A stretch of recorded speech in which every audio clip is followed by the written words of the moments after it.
Health officials all over the world are hoping Nigeria is not too late to head off a possible epidemic. You can turn back now or learn the stuff they don't want you to know.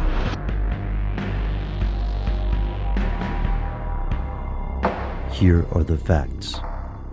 Zaire, 1976. A patient seeks treatment for his high fever and nurses mistake his symptoms for malaria. They give him a dose of quinine and send him home. The nurse who gave the injection is low on supplies, so she keeps the needle and uses it on other patients. This man dies in less than a month. A few weeks later, so do 18 of the friends and family who helped with the burial ritual. The hospital using dirty needles is flooded with patients showing similar symptoms. Doctors notice a simultaneous outbreak in Sudan, and they realize that this is not malaria, but instead something entirely new: Ebola. Since then, outbreaks have occurred more than 20 times. As recently as 2014, a person infected with Ebola can die within 6 days of exhibiting symptoms which include fever, achiness, rash, bloody stool, vomiting, and often massive bleeding.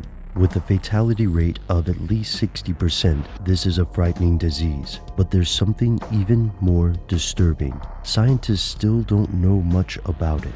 Could Ebola really become a worldwide epidemic? Here's where it gets crazy. It depends on which part of the world we're asking about.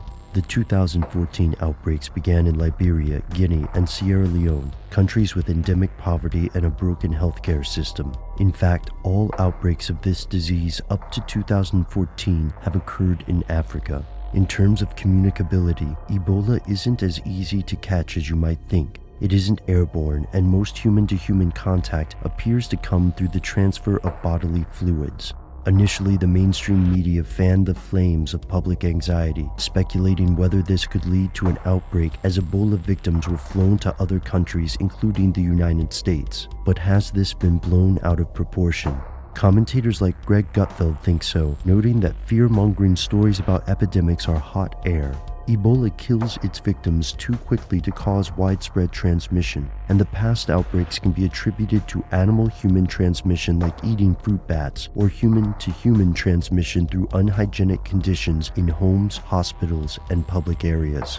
The 2014 outbreak has also prompted its fair share of conspiracy theories, especially when a so-called secret vaccine named ZMapp was given to a doctor and a missionary who were infected, likely helping them survive an outbreak that has killed hundreds. The theories here range from familiar ideas that pharmaceutical companies are putting profit over people to more outlandish claims of secret epidemics not making it to the news, population control, and more. To Gutfeld and others who feel that the story is overblown, the media is filling a slow news season by manufacturing hysteria. And, to more cynical observers, the US news institutions aren't trying to fill a slow news season so much as they are trying to distract viewers from other stories across the world. Stories that the mainstream doesn't want you to know. If it is only transferred through bodily fluids, and we're not exactly positive, Greg, we don't know. Would you like me to walk you through the steps? It's got a 90% mortality 60%. rate with no. Well, 60%. it's up to 90, Greg. 60%. Let's work with the facts. Here's how it's spread. Contact of secretions of the sick or the corpses. There are in West Africa. The reason why it's a large increase is because it started in rural areas, which can be localized and isolated. I get it. I know you don't want to listen to the facts. No, Greg, I do like listening to the facts. I would like to also inject my opinion. Opinion needs to be based on fact. I'm done. Okay. Bob. Let me know when you're.